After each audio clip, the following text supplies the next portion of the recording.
Hey guys, Joe here with ECRM at our CBD pet and CBD food and beverage sessions in Cape Coral, Florida. And I'm here with Blake Patterson from MarketHub. So thanks for joining us. My pleasure.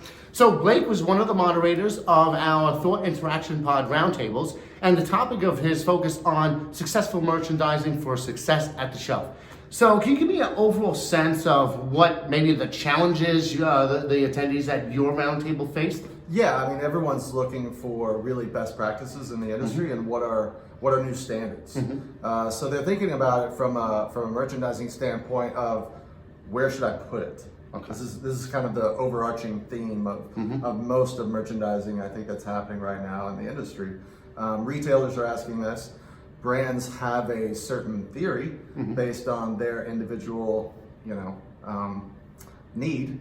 So yeah, to that point, for the brands that were at the table, does the amount of SKUs they have impact how they would merchandise? Without a doubt, and most of them have various SKUs. So they may have something that plays well in anxiety or in pain or inflammation, and they may have something that's a tincture and then a salve and then a beauty, and then so they're looking at it kind of the way we look at it, where category compartmentalization is, I think, best practices right now. Okay. People that, are seeking out CBD, which I think, consumer demand is still outpacing every other piece of this industry.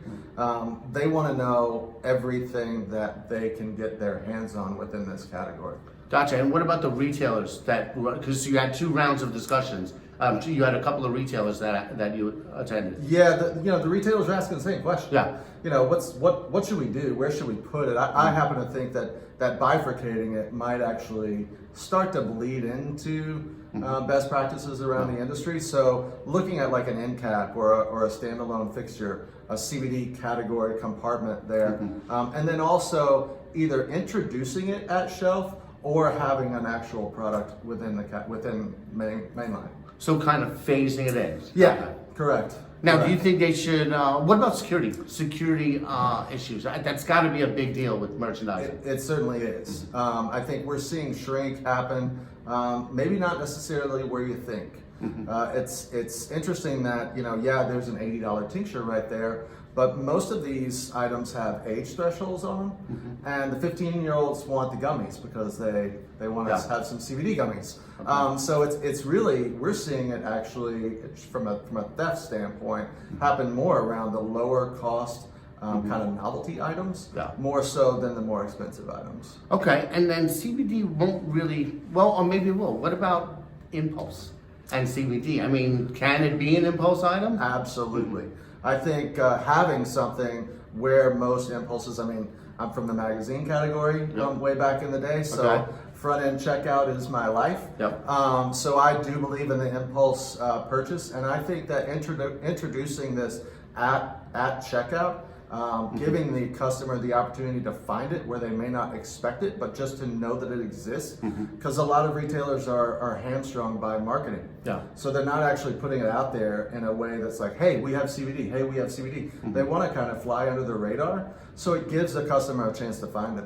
Okay, so based on your discussions and your knowledge of the segment, give me a couple of recommendations, or give for the buyers out there, a couple of recommendations in if they're not doing anything yet but are planning to, how should they go about thinking about their merchandising? Don't forget that this is a health item. This belongs somewhere either in the natural section or the health and wellness section, maybe the beauty section.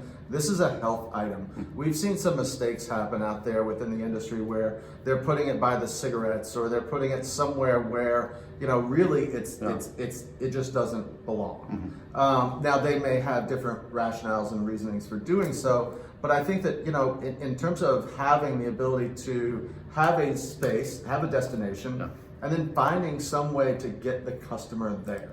So if you're gonna be forced in a situation, I know a lot of people are like, it's got to be 50 feet away from the pharmacy. It's got to name that other kind of item. I think if you're going to do that, I certainly agree with that because you're forced in that situation.